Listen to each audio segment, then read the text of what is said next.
તુર્કીમાં ફરી એકવાર ભૂકંપનો આંચકો અનુભવાયો છે અને આંચકો 7.8ની તીવ્રતાનો નોંધાયો છે અને મોતનો આંકડો સતત વધી રહ્યો છે। કેટલા લોકો મર્યા, ક્યારે, કઈ જગ્યાએ આંચકો નોંધાયો છે, કેટલા અન્ય વિસ્તારોને અસર થઈ છે, જાણીશું સહયોગી ધવલ માકડિયા પાસેથી। જી ધવલ। જી કશિશ, જણાવી દઉં કે આંખના પલકારામાં જ દુનિયાના એક ખૂણામાં લગભગ 1300 જિંદગીઓ જમીનની અંદર સમાઈ ગઈ। વાત છે તુર્કી અને સિરિયાની। તુર્કીમાં વહેલી સવારે એટલે ભારતીય સમય અનુસાર સવારે 4:17 7.8ની તીવ્રતાનો ભૂકંપ આવ્યો અને લગભગ 1300થી વધારે બિલ્ડિંગો પત્તાની જેમ કાગળના પત્તાની જેમ પડી ગઈ અને હજારો લોકોના મોત થઈ ગયા। ઘટના તુર્કીની હતી। ત્યાં જ ફરી લગભગ 11 કલાક બાદ હમણાં જ 3:54 ફરી એક વખત 7.5ની તીવ્રતાનો ભૂકંપ આવ્યો અને અત્યારે મોતનો આંકડો 1300ને પાર થઈ ગયો છે। લગભગ એકલા તુર્કીની અંદર 912 લોકોના મોત થયા છે, જ્યારે સિરિયાની અંદર અન્ય 501 લોકોના મોત થયા છે। એટલે મહત્ત્વની વાત છે કે 1300 જિંદગીઓ માત્ર આંખના પલકારામાં હોમાઈ ગઈ।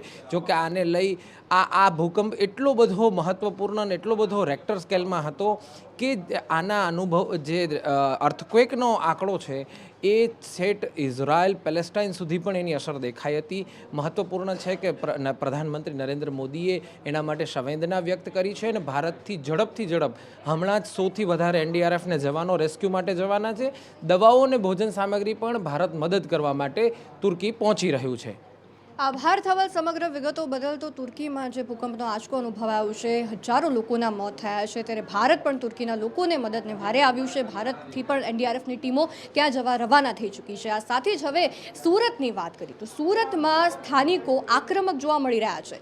રહેણાંક વિસ્તારમાં કોમર્શિયલ બાંધકામને લઈને સ્થાનિકો હવે આક્રમક થઈ રહ્યા છે, સ્થાનિકો વિરોધ કરી રહ્યા છે। બોમ્બે માર્કેટ જે વિસ્તાર છે એ વિસ્તારમાં મોટી સંખ્યામાં સ્થાનિકો મનપા કચેરીની બહાર વિરોધ નોંધાવી રહ્યા છે। મનપા કચેરી બહાર લોકો હોબાળો કરી રહ્યા છે, આક્રમક મૂડમાં જોવા મળી રહ્યા છે। મોટી સંખ્યામાં લોકો હાલ મનપા કચેરીની બહાર ધરણા પર બેઠા છે, કારણ રહેણાંક વિસ્તારોમાં કોમર્શિયલ બાંધકામ। સુરત મહાનગરપાલિકાની મુખ્ય કચેરીની બહાર તમારી સામે છે કે ખૂબ મોટી સંખ્યામાં મહિલાઓ સહિત લોકોની ઉપસ્થિતિ દેખાઈ રહી છે અને રેશમ ભવન અપાર્ટમેન્ટની સામે જે TP3 AP 44માં બની રહેલા કમર્શિયલ ઇન્ડસ્ટ્રીનો વિરોધ પ્રદર્શનને લઈને સુરતના સેન્ટ્રલ ઝોન જે છે મહાનગરપાલિકાની ત્યાં આ મહિલાઓ આવી છે અને હાલ ધરણા પર બેઠી છે। સ્થાનિકોથી જાણીશું એમનું શું કહેવું છે, શું માંગ રજૂઆત લઈને આવ્યા છો અને કેમ વિરોધ કરી રહ્યા છો? બસ મારી માંગ એ છે કે રેસિડેન્સી એરિયામાં ઇન્ડસ્ટ્રીઝ બને છે, આજુબાજુમાં સરકારી સ્કૂલ શાળાઓ છે, તો બસ આ ઇન્ડસ્ટ્રીઝ ના બને એના માટેનો વિરોધ અમે લઈને આવેલા છીએ। મારું નામ ગુલાબબેન કુંભાણી છે। અમારી આજુબાજુમાં બધી સોસાયટી સ્કૂલો છે અને અમે રેસિડન્ટમાં રહીએ છીએ। અમારી સામે ઇન્ડસ્ટ્રી ન બનવી જોઈએ એટલે ન જ બનવી જોઈએ એવી અમારી માંગ છે, અમારી સુરક્ષા। મારું નામ વનિતાબેન ભાવેશભાઈ રામોલિયા છે અને રેશમ ભવનની સામે જે ઇન્ડસ્ટ્રી બની રહી છે તે ના જ બનવી જોઈએ, કેમ કે આજુબાજુમાં બાળકો ભણે છે, દીકરીઓ છે, બહેનું છે, તમામને ત્યાં નીકળવાની તકલીફ પડે। અને આમ તો એમ કહે છે કે બેટી બચાવો ને યુપી અને MP વાળા જો ત્યાં વાસી આવશે તો અમારે રેશમ ભવનને તો ત્યાં રહેવું કઈ રીતે? મારું નામ મિન્ટુબેન પરસાણિયા છે। અમારી માંગ એટલી જ છે કે આ ઇન્ડસ્ટ્રી બનશે તો એનું જવાબદાર કોણ? કોઈ બેન દીકરીઓ માટે કોઈ પણ કાંઈ થયું તો સરકાર જવાબદારી લેવાના છે અને સરકાર પાસે અમારે એટલો જ ન્યાય માગી છે કે આના અહીંયા અમે થવું જ ન જોઈએ। ઇન્ડસ્ટ્રી રેસિડેન્ટ એરિયો છે, રેસિડેન્ટ એરિયામાં એવું થવું જ ન જોઈએ અને આનો જવાબદાર સરકાર લેવાના હોય તો ભલે કરે, સરકાર લખાણ કરીને અમને આપે એટલું।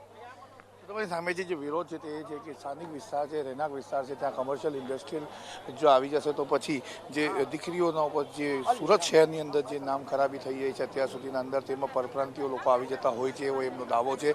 જે એક તો સ્થાનિકો આક્રમક જોવા મળી રહ્યા છે। કહેવું એટલું જ છે કે સ્કૂલની આજુબાજુ ઉદ્યોગો ન હોવા જોઈએ, સુરક્ષા પર પણ સવાલ ઉઠે છે। આ સાથે જ સુરક્ષાની વાત આવી છે તો સુરેન્દ્રનગરના ફુલગ્રામ ગામમાં ટ્રિપલ મર્ડરની ઘટના સામે આવી છે। માત્ર નાનકડી બાબત, નજીવી બાબત અને ટ્રિપલ મર્ડર, ખેતરમાં ચાલવા બાબતે, ખેતરના રસ્તે ચાલવા બાબતે પિતા, પુત્ર અને પુત્રવધૂનું મર્ડર કરી નાખ્યું। ફુલગ્રામમાં રસ્તા મુદ્દે હત્યાકાંડ સામે આવ્યો છે। ખેતરમાં રસ્તે ચાલવા મુદ્દે બબાલ થઈ અને બબાલ બાદ એટલી તીવ્ર થઈ ગઈ બબાલ કે 3 લોકોની હત્યા કરી નાખવામાં આવી છે। આ સાથે જ ફોન લાઈન પર સંવાદદાતા ભાવેશ પ્રજાપતિ જોડાઈ ગયા છે। ભાવેશ, ટ્રિપલ મર્ડરની ઘટના બની છે, શું હતો સમગ્ર મામલો અને હાલ કેવી કાર્યવાહી? જે ચોક્કસ કશીશ વાત કરવામાં આવે તો એક સામાન્ય બાબત, જે ગટર જેવી સામાન્ય બાબતને લઈને આજુબાજુમાં રહેતા બંને પાડોશીઓને છેલ્લા 2 મહિનાથી માથાકૂટ થઈ ચાલી આવતી હતી। એ માથાકૂટ આજે ઉગ્ર બનતા બાજુના જે શખ્સ જે હતો અગાભાઈ કરી એને ઉગ્ર સ્વરૂપ ધારણ કરી અને છરીના આડેધડ જે ઘા છે એ માર્યા હતા, જેમાં હમીરભાઈ કેરભાઈ મેમકિયા તેમજ તેમનો પુત્ર ધર્મેન્દ્ર અને તેની પત્ની દક્ષા, આ ત્રણેયના ઘટના સ્થળે જ મોત થઈ ગયા છે। ઘટનાની જાણ થતાં જિલ્લા એસપી સહિતનો કાફલો છે ઘટના સ્થળે દોડી ગયો હતો। આરોપી જે છે અગાભાઈ એને ગણતરીની કલાકોમાં જ પોલીસે છે ઝડપી પાડ્યો હતો। એને પણ ઈજાઓ થઈ હતી, એની પણ સારવાર છે ગાંધી હોસ્પિટલમાં ચાલી રહી છે। હાલ ત્રણેયની ડેડ બોડીને સુરેન્દ્રનગર ગાંધી હોસ્પિટલમાં પીએમ મથકે ખસેડવામાં આવી છે અને પોલીસ દ્વારા વધુ તપાસ છે એ હાથ ધરવામાં આવી છે। જી ભાવેશ, જોડાયેલા રહેજો આપ અમારી સાથે। તો તમને વાગ્યું છે? તો હુમલો કોને પહેલા કર્યો, તમે કર્યો કે એમને કર્યો? એને મારો દાદા કરી એ કે તારે કઈ ન થાય એટલે મેં કર્યો। બરાબર, 3 લોકો ઉપર હુમલો કર્યો તમે?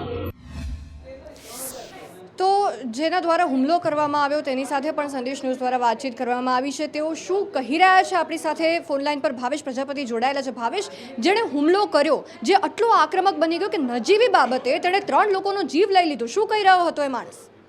ચોક્કસ એનું એવું કહેવું હતું કે છેલ્લા ઘણા સમયથી આ મગજમારી જે ચાલુ હતી અને અવારનવાર મને કહેવામાં આવતું હતું કે આ રસ્તે તારે નીકળવાનું નથી, આ રસ્તા ઉપર ન નીકળતો, તારાથી કાંઈ નહીં થાય, આવી બધી વસ્તુ એને કહેતા આજે એને એકાએક જે છે એનો સ્વભાવ છે આક્રમક થતા એને ઘરમાં જઈ અને છરીના ઘા વડે એકાએક હુમલો કર્યો હતો, જેમાં 3 જે શખ્સો છે એ વારાફરતી પોતે બચાવમાં પડ્યા હતા અને બચાવવા છતાં એ ત્રણેયના મોત છે થઈ ગયા છે।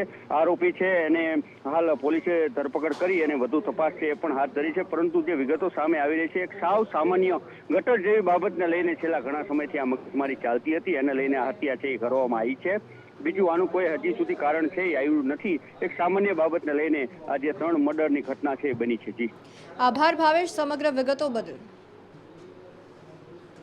એટલે કહેવાય છે ને કે કોઈને કંઈ કહેવાનું નહીં, નાનકડી વાત પર તમારી હત્યા કરી શકે છે, કાયદાનો ખોફ તો કોઈને રહ્યો જ નથી।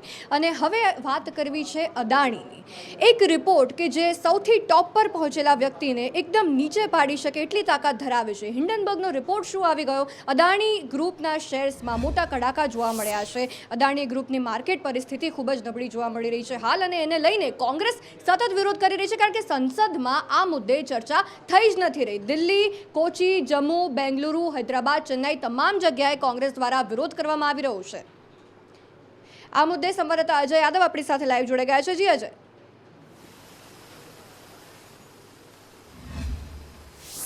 देखिए, हिडनबर्ग रिपोर्ट को लेकर के पूरे देश भर में हंगामा बरपा हुआ है। सड़क से लेकर के संसद के बीच संग्राम देखने को मिल रहा है। आज संसद की अगर बात करें तो लगातार तीसरा दिन है कि 5 मिनट से ज़्यादा संसद नहीं चल पाई। हालांकि संसद के भीतर 15 से ज़्यादा विपक्षी दलों की तरफ से गांधी प्रतिमा के सामने प्रदर्शन किया गया और ज्वाइंट पार्लियामेंट्री कमेटी या सुप्रीम कोर्ट के चीफ जस्टिस की अगुवाई में जांच की मांग की गई इस मामले में। और खास करके अभी थोड़ी देर पहले राहुल गांधी का भी स्टेटमेंट आया है, जिसमें राहुल गांधी की तरफ से कहा गया है कि 2-3 साल से मैं इस मुद्दे को उठा रहा हूं। केंद्र सरकार की तरफ से कोशिश होगी कि वो संसद में इस मामले पे बहस न होने दें। हालांकि देशवासियों को पता चलना चाहिए कि आखिर इस पूरे मामले के पीछे है कौन। तो राहुल गांधी के इस स्टेटमेंट के साथ ही देश भर में भी कांग्रेस का तमाम सारे जगहों पे प्रदर्शन हुआ। जम्मू कश्मीर से लेकर के चेन्नई तक कांग्रेस पार्टी के कार्यकर्ताओं की तरफ से हर जगह विरोध प्रदर्शन किया गया और यही जेपीसी की मांग की गई। हालांकि दिल्ली की अगर बात करें तो दिल्ली में न सिर्फ यूथ कांग्रेस की तरफ से बल्कि एनएसयूआई की तरफ से भी प्रदर्शन किया गया। संसद भवन से महज 100 मीटर की दूरी पर यह प्रदर्शन किया गया और जो प्रदर्शनकारी हैं उनको हिरासत में भी लिया गया। लेकिन इस बीच भारत सरकार की तरफ से ये जरूर कहा गया है कि चूंकि राष्ट्रपति का जो अभिभाषण है वो उस पर अभी प्रस्ताव आना बाकी है, उस पर चर्चा होना बाकी है। अगर विपक्षी पार्टियां चाहती है कि अडानी मुद्दे पर किसी तरह की चर्चा हो तो ये जो अभिभाषण है इस प्रस्ताव की चर्चा के दौरान वो अपनी बातें रख सकते हैं। लेकिन विपक्षी पार्टियां इसके लिए तैयार नहीं और उन्होंने साफ कर दिया कि जब तक इस मामले में जेपीसी से जांच नहीं होगी या किसी नतीजे पे नहीं पहुंचा जाएगा तब तक उनकी तरफ से विरोध प्रदर्शन जारी रहेगा। जी धन्यवाद अजय जानकारी के लिए। એટલે એક તરફ કોંગ્રેસનો વિરોધ જોવા મળી રહ્યો છે, અનેક જગ્યાએ કોંગ્રેસ વિરોધ કરી રહી છે, તો બીજી તરફ સંસદમાં અદાણી મુદ્દે ચર્ચા નથી થઈ રહી. સરકાર જે અનેક કારણો જણાવી રહી છે ચર્ચા ન કરવાના, હાલ અદાણી મુદ્દે અદાણીના રોકાણકારો હાલ ચિંતામાં છે, કારણ કે હિન્ડનબર્ગનો જે રિપોર્ટ આવ્યો તેમાં અદાણી ઉપર સતત આક્ષેપ છે. આ સાથે જ રાહુલ ગાંધીએ પણ હવે અદાણી મુદ્દે નિવેદન આપ્યું છે. રાહુલ ગાંધીએ પત્રકારો સાથેની વાતચીતમાં કહ્યું છે કે દેશભરમાં કોંગ્રેસ આ અંગે વિરોધ કરશે. તેઓ 2 થી 3 વર્ષથી આ મુદ્દો ઉઠાવી રહ્યા છે. શું કહ્યું રાहुल गांधी, सांभळिए. सरकार को डिस्कशन अलाउ करना चाहिए. आप देखना पूरी कोशिश होगी, और ये सरकार नहीं, मोदी जी पूरी कोशिश करेंगे कि पार्लियामेंट में अदानी जी का डिस्कशन ना हो जाए.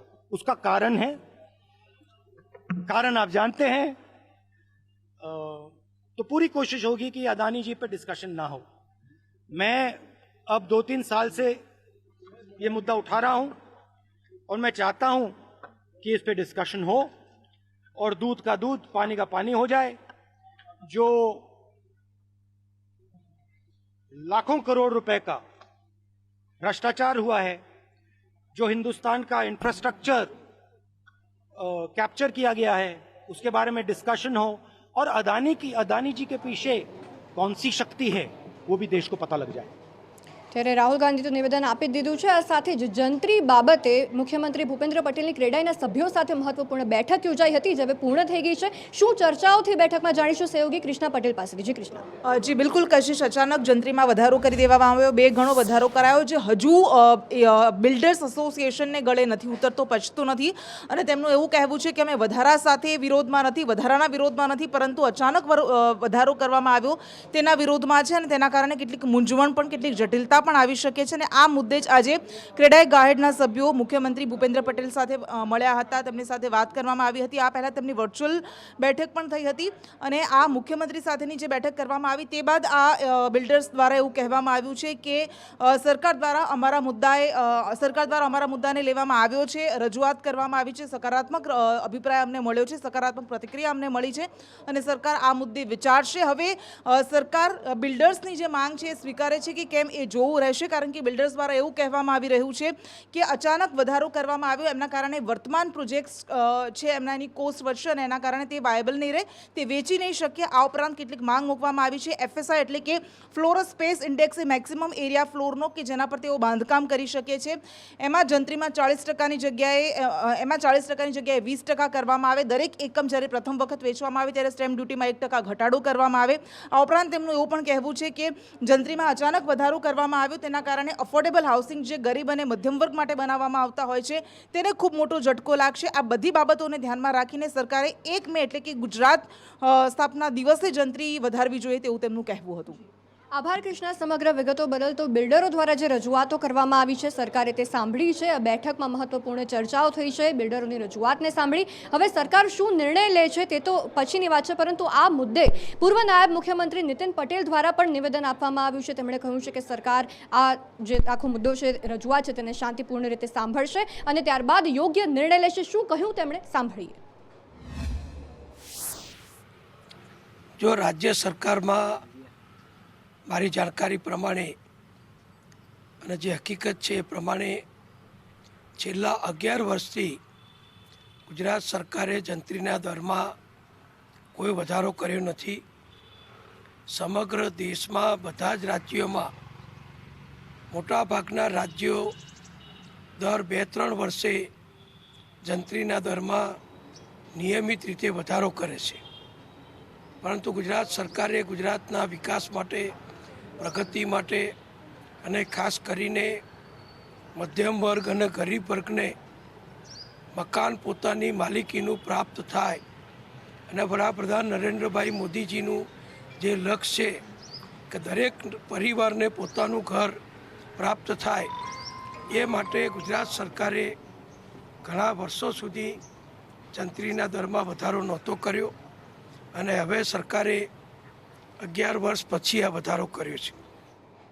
એટલે સરકાર પોતાની રીતે તમામ લોકોને સંતોષકારક રીતે આખો મુદ્દો થઈ જાય, સંપન્ન થઈ જાય તે માટે ખાતરી આપી છે. હવે આ સાથે જ એક તરફ આપણે જોઈએ કે ક્રાઇમ રેટમાં ગુજરાતમાં સતત વધારો થઈ રહ્યો છે, બેખૌફ રીતે હત્યા થઈ જતી હોય છે, અપહરણ થઈ જતું હોય છે અને ગાંધીનગરમાં એક આવી જ અપહરણની ઘટના બની હતી. 2 અપહરણકર્તાઓ દ્વારા અપહરણ કરવામાં આવ્યું, 1 કરોડ રૂપિયાની ખંડણી માંગવામાં આવી હતી, જે હવે ઝડપાઈ ચૂક્યા છે. પોલીસની કાર્યવાહી શું થઈ રહી છે જાણીશું સંવાદદાતા દેવાંગ પ્રજાપતિ પાસેથી. જી દેવાંગ. કશિશ, ગુજરાતની અંદર થોડા દિવસે લૂંટ થવી, અપહરણ કરવું, ખંડણી માગવી તે કોઈ સામાન્ય ઘટના બની જતી તેવું લાગી રહ્યું છે. ત્યારે આવો જ એક વધુ કિસ્સો ગાંધીનગરનો દહેગામની અંદર સામે આવ્યો છે, જેમાં એક વ્યક્તિ છે તેનું અપહરણ કરવામાં આવ્યું હતું. પ્રવીણ નામનો વ્યક્તિ છે તેનું અપહરણ કરવામાં આવ્યું હતું. મુકેશ પટેલ અને સંજય મારવાડી આ 2 વ્યક્તિઓ હતા જેને તેનું અપહરણ કર્યું હતું. અપહરણ કર્યા બાદ તેની પાસે પહેલી વખતમાં 50 લાખ રૂપિયા તો માંગી લીધા હતા અને 50 લાખ રૂપિયા પેલા પ્રવીણ નામનો વ્યક્તિ છે કે જેને આપી પણ દીધા હતા. પરંતુ ફરી વખત તેની પાસે 50 લાખ રૂપિયાની માંગણી કરી હતી. તે સમય દરમિયાન પોલીસે અને સ્થાનિક લોકોએ આ બંને આરોપીને ઝડપી પાડ્યા હતા. જોકે હાલ આ બંને આરોપીની તપાસ ચાલી રહી છે, પૂછપરછ ચાલી રહી છે. અનેક વખત આ પ્રકારનું કૃત્ય આચર્યું તે પ્રકારની પણ પૂછપરછ ચાલી રહી છે. કેટલા લોકોને આ પ્રકારના ભોગ બનાવ્યા છે તેની પણ પૂછપરછ ચાલી રહી છે. આ બંને આરોપીઓ ક્યાંના રહેવાસી છે, આ પૈસા અપહરણ કર્યા બાદ આ લીધેલા પૈસા લઈને ક્યાં જવાના હતા, આ તમામ બાબતો લઈને હાલ પૂછપરછ ચાલી રહી છે. જી આભાર દેવાંગ. સમગ્ર વિગતો બદલ તો પોલીસ દ્વારા કાર્યવાહી તો થઈ જ રહી છે અને વધુ એક મામલો કે જે રાજ્યનો કદાચ સૌથી મોટો સટ્ટાનો કાંડ હશે તે મામલે પણ વધુ એક મોટો ખુલાસો થયો છે. મુખ્ય સટ્ટોડિયો યુકેમાં છુપાયો હોવાનું સામે આવ્યું છે. શું છે સમગ્ર વિગતો, હાલ પોલીસ કેવી રીતની તપાસ કરી રહી છે જાણીશું સંવાદદાતા જિગ્નેશ પટેલ પાસેથી. જી જિગ્નેશ. કશિશ, વાત કરવામાં આવે તો રાજ્યના સૌથી મોટા સટ્ટાકાંડ એટલે કે 1414 કરોડના જે બેનામી વ્યવહારો મળ્યા હતા તેની તપાસ કરતા ક્રાઇમ બ્રાન્ચની હકીકત સામે આવી છે કે રાકેશ રાજદેવ દુબઈમાં નહીં પરંતુ યુકે શિફ્ટ થયો છે. છેલ્લા કેટલાક વર્ષો અગાઉ દુબઈના શેખ સાથે તેને અણબનાવ થતા તેને દુબઈ છોડ્યું હતું અને પરિવાર સાથે તે યુકેમાં શિફ્ટ થયો છે અને ત્યાંની આ સિટીઝનશીપ પણ તેને મેળવી લીધી છે. બીજી તરફ હકીકત એ સામે આવી કે જો 100 રૂપિયાનો સટ્ટો રમાતો હતો તો 60 રૂપિયા રાકેશ રાજદેવને મળતા હતા અને અન્ય 40 રૂપિયા તેના સબ એજન્ટોમાં વેચાતા હોવાની હકીકત સામે આવી છે. આ આખા કેસની અંદર જ્યારે તે દુબઈમાં છુપાયો હતો અને આવડું મોટું નેટવર્ક તે ચલાવતો હતો, આ 1414 કરોડ તો માત્ર અમદાવાદમાં થયેલા વ્યવહારોની હકીકત છે. માટે જો આખા ગુજરાત અથવા આખા ભારતની વાત કરવામાં આવે તો આ આંકડો અબજોને પાર જઈ શકે છે અને આવડું મોટું જ્યારે તે નેટવર્ક ચલાવતો હોય ત્યારે તેની પાછળ માફિયાઓની પણ નજર રહેતી હોય છે. માટે જ તે રાકેશ રાજદેવ કહી શકાય કે જે માફિયાઓ છે તેમને પ્રોટેક્શન મની પણ આપતો હતો અને તેના જ છત્રછાયા હેઠળ તે આવડું મોટું નેટવર્ક ચલાવવામાં સફળ થયો હતો. જી આભાર જિગ્નેશ. સમગ્ર વિગતો બદલ તો આ રાકેશને દેશ વિરોધી એક્ટિવિટીમાં સંડોવણી છે કે કેમ તે અંગે પણ પોલીસ દ્વારા હવે તપાસ કરવામાં આવશે.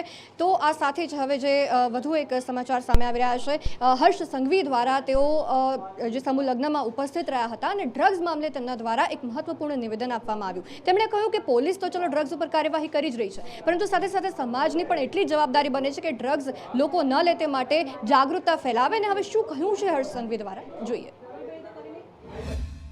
આ વ્યસન મુક્તિના સંદેશાને અમે આગળ વધારતા ગુજરાત સરકાર આદરણીય મુખ્યમંત્રી શ્રી ભૂપેન્દ્રભાઈ પટેલના માર્ગદર્શનમાં છેલ્લા 1 વર્ષમાં 9006 કરોડનું ડ્રગ્સ પકડ્યું અને આ વિષયને નીચે સામાજિક રીતે લડાઈ લડવા માટે આપ સૌ લોકોના સહયોગની અપેક્ષા છે. ડ્રગ્સ સામેના દૂષણમાં લડવા માટે સરકાર તો મજબૂતાઈથી આ લડાઈ લડી જ રહી છે, પરંતુ સમાજની બી એટલી જ મોટી જવાબદારી છે. તો સમાજની પણ એટલી જવાબદારી બને છે. આ સાથે સુરતથી વધુ એક મહત્વના સમાચાર છે કે રાંદેર વિસ્તારમાં જે અશાનધારા લાગુ કરવાનો જે મુદ્દો છે તે અંગે જે હાલ સમાચાર પ્રાપ્ત થઈ રહ્યા છે. અશાનધારા મુદ્દે હાલ સમગ્ર બાબતે જે કહેવામાં આવી રહ્યું છે કે જે અશાનધારા વિસ્તારમાં લાગુ કરવાની છે, રાજ્ય સરકારની મંજૂરી ખૂબ જરૂરી છે. ધનલક્ષ્મી હરિહર આવકાર કીર્તિનગરના સ્થાનિકોમાં આ અશાનધારાના વિસ્તાર જે આખો જે મામલો છે તેને લઈને રોષ જોવા મળી રહ્યો છે. સ્થાનિકોની રજૂઆત છે કે સમગ્ર મામલે હાલ વિચાર કરવામાં આવે. સુરતના રાંદેર વિસ્તારમાં અશાંત બાબતે સરકાર દ્વારા આવેદનપત્ર આપવામાં આવ્યું છે. રાંદેરના સ્થાનિકોએ કલેક્ટરને આ અંગે આવેદનપત્ર આપ્યું છે, કારણ કે રાંદેરના સ્થાનિકોમાં હાલ અશાંતધારા બાબતે રોષ જોવા મળી રહ્યો છે. શું છે સમગ્ર મામલો, જાણીશું સહયોગી જય પટેલ પાસેથી. જી જય. જી કિશન, જો વાત કરવામાં આવે કશિશ તો સુરતનો એક એવો વિસ્તાર છે કે જ્યાં હવે અશાંતધારાની જરૂર ઊભી થઈ એમ અહીંના જે અપાર્ટમેન્ટના જે રહીશો છે એ જણાવી રહ્યા છે, કારણ કે તેમણે એક આવેદનપત્ર પણ આપ્યું હતું અને તેઓની એક સીધી માંગ છે કે હવે વહેલી તકે તેઓના વિસ્તારની અંદર અશાંતધારો લગાવવામાં આવે, કારણ કે કેટલાક ફ્લેટ એવા છે કે જે હવે વેચાણ કરવામાં આવી રહ્યા છે પરંતુ તેઓનું સંજ્ઞાન લેવામાં નથી આવી રહ્યું. એટલે એક ખાસ પ્રકારે ચોક્કસ પ્રકારનો એક હુકમ બહાર પાડવામાં આવે એમ અહીંના આ વિસ્તારના લોકો ઈચ્છી રહ્યા છે. જી કશિશ. આભાર જય. સમગ્ર વિગત વિગતો બદલ તો સુરતથી જ વધુ એક સમાચાર છે. માતા પિતા માટે હાલ ચેતવણીરૂપ સમાન એક કિસ્સો સામે આવ્યો છે. એટલે 18 વર્ષ પતી જાય ત્યારબાદ જ લાયસન્સ લેવાનો જે નિયમ છે ને તેનું એક કારણ છે. એક કિશોર દ્વારા માતા પિતાની જાણ બહાર બાઇક લઈને બહાર તેઓ ગયો, બાઇક ડ્રાઈવ કરતાં કરતાં તે બહાર ગયો અને બસ સાથે તેનો અકસ્માત સર્જાયો અને તે મોતને ભેટ્યો. હવે આ મામલે પોલીસ દ્વારા શું કહેવું છે, શું હતો સમગ્ર મામલો, કેવી રીતના અકસ્માત થયો, સાંભળીએ. ફ્લાયઓવર બ્રિજ પાસે એક અજાણ્યા વાહન ચાલકે એક 15 વર્ષના બાળકને પોતે બાઇક લઈ જતો હોય અકસ્માત કરી અને શરીરના ભાગે વધતી ઓછી ઈજાઓ કરતાં તેનું મોત નીપજેલું. 15 વર્ષના જે બાળક જે 9મામાં ભણતો હતો તે તેના પિતાની જાણ બહાર મોટરસાઇકલ લઈ અને ચક્કર મારવા ગયો હતો અને એ દરમિયાન આ અકસ્માતનો બનાવ બનેલ હતો. તો રાજ્યના નવા ઇન્ચાર્જ ડીજીપી વિકાસ સહાય દ્વારા સુરત બાદ હવે વડોદરાની પણ મુલાકાત લેવામાં આવી છે. ઉચ્ચ અધિકારીઓ સાથે તેમના દ્વારા બેઠક યોજવામાં આવી. બેઠકમાં શું શું ચર્ચા થઈ જાણીશું સંવાદદાતા કૃણાલ શર્મા પાસેથી. જી કૃણાલ. જે રીતે નવા ઇન્ચાર્જ ડીજીપી તરીકે વિકાસ સહાયની નિમણૂક કરી છે ને ત્યારબાદ તરત જ વિકાસ સહાય સુરત ગયા હતા. સુરતની પણ સમીક્ષા તેઓએ કરી હતી ને ત્યારબાદ તેઓ વડોદરા આવ્યા હતા. વડોદરાના પોલીસ ભવન ખાતે તેઓ પહોંચ્યા હતા અને ત્યાં પોલીસ કમિશનર અને ઉચ્ચ અધિકારીઓ, ડીસીપી ક્રાઇમ, ડીસીપી, તમામ ઉચ્ચ અધિકારીઓ સાથે તેમણે બેઠક કરી હતી. સાથે જ કાયદો અને વ્યવસ્થા કેવી રીતે વધુ સુદૃઢ કરી શકાય, શું જરૂરિયાત છે વડોદરા પોલીસની, આ તમામ અંગે તેઓ પૂછપરછ કરી હતી. ત્યારબાદ ડૉક્ટર શમશેરસિંહ સાથે ખાસ મુલાકાત બાદ તેઓ આવ્યા બહાર અને તેમણે કહ્યું હતું કે કાયદો વ્યવસ્થા જાળવવા માટે પોલીસ સક્ષમ છે અને સાથે જે પણ જરૂરિયાત જોઈતી હશે તે પૂરી પાડવામાં આવશે અને જે પોલીસ અધિકારીઓ છે તેઓ પણ નવા ડીજીપીને ઓળખે તે પણ જરૂરી હતું. તેના કારણે તેઓ વિવિધ શહેરોમાં મુલાકાત લઈ રહ્યા છે. જી આભાર કૃણાલ. સમગ્ર વિગતો બદલ તો પોલીસના અધિકારીઓ પણ નવા ડીજીપીને ઓળખે તે માટે તેઓ અનેક શહેરોની મુલાકાત લઈ રહ્યા છે. આ સાથે જ આઈપીએસ હસમુખ પટેલ કે જેમને હવે પંચાયત સેવા પસંદગી મંડળની જવાબદારી સોંપવામાં આવી છે. જુનિયર ક્લાર્કનું પેપર જે તાજેતરમાં લીક થયું ત્યારબાદ આ મહત્વનો નિર્ણય લેવામાં આવ્યો છે. તેમને ઇન્ચાર્જ અધ્યક્ષ બનાવવામાં આવ્યા છે. તેમણે સંદેશ ન્યૂઝ સાથે ખાસ વાતચીત કરી, સાંભળીએ. આઈપીએસ અધિકારી હસમુખ પટેલ સર આપણી સાથે છે, તેમની સાથે વાત કરીશું. સર, પેપર લીક થયું, પરીક્ષા રદ થઈ, લાખો યુવાનો સપના હતા, પાણી ફરી વળ્યું. હવે આ પરીક્ષાની તમામ જવાબદારી આપના સિરે છે. કેવી રીતનું આયોજન, કેવી રીતે પરીક્ષા લેવામાં આવશે અને આખું પરીક્ષાની રીતે કઈ કઈ જગ્યાએ લેવામાં આવશે, કયા સ્ટેટમાં લેવામાં આવશે, કયા કયા જિલ્લાઓમાં લેવામાં આવશે, કયા પ્રકારનું આયોજન? એટલે આપણી આ પરીક્ષા છે એ આમ સૌથી મોટી, એટલે બહુ મોટી પરીક્ષા છે જેમાં 9 લાખ ઉમેદવારો ભાગ લે છે. આપણી 2 પ્રાથમિકતા છે, એક પેપર લીક ના થાય જે કમનસીબ ઘટના હમણાં બની, અને બીજું એ કે પરીક્ષા કેન્દ્રો સુધી ક્યાંય ગરબડ ના થાય, એટલે બંને માટેની પૂરેપૂરી કાળજી રાખવામાં આવશે. અમે એપ્રિલ મહિનામાં, કારણ કે આપણે માર્ચ મહિનામાં 14 થી 29 તારીખ સુધી બોર્ડની પરીક્ષાઓ છે, એટલે અમે એપ્રિલ મહિનામાં વહેલામાં વહેલી તારીખ પરીક્ષા લઈશું. ઘટના બની અને સરકારે બહુ જ ગંભીરતાથી લીધી છે. એક તો સૌથી પહેલાં તો પોલીસે આ વસ્તુ થતી અટકાવવા માટે, એટલે ટૂંકમાં પોલીસે આ પકડી પાડ્યું પહેલી વસ્તુ. પછી તરત જ રાજ્ય સરકારમાં જુદા જુદા સ્તરે બધી મિટિંગો થઈ છે. જે લોકો ભૂતકાળમાં પરીક્ષા સાથે સંકળાયેલા હતા એ બધાને બોલાવીને ચર્ચા થઈ છે, એમના સૂચનો લેવામાં આવ્યા છે, ડ્રાફ્ટ કાયદો તૈયાર કરવામાં આવ્યો છે અને એ કાયદામાં આ બધા સૂચનો ઇન્કોર્પોરેટ પણ કરવામાં આવી રહ્યા છે. 8400 કરોડનું એએમસી દ્વારા ડ્રાફ્ટ બજેટ રજૂ કરવામાં આવ્યું. 12 વર્ષ બાદ મિલકત વેરામાં વધારો કરવામાં આવ્યો. હવે અમદાવાદીઓ માટે એએમસી એક સારી સુવિધા જાહેર કરી છે. એએમસી દ્વારા હવે જે જાહેરાત કરવામાં આવી છે તે અનુસાર હવે વોટ્સએપ દ્વારા પણ, વોટ્સએપ થકી પણ અમદાવાદીઓ પોતાનો મિલકત વેરો ભરી શકશે.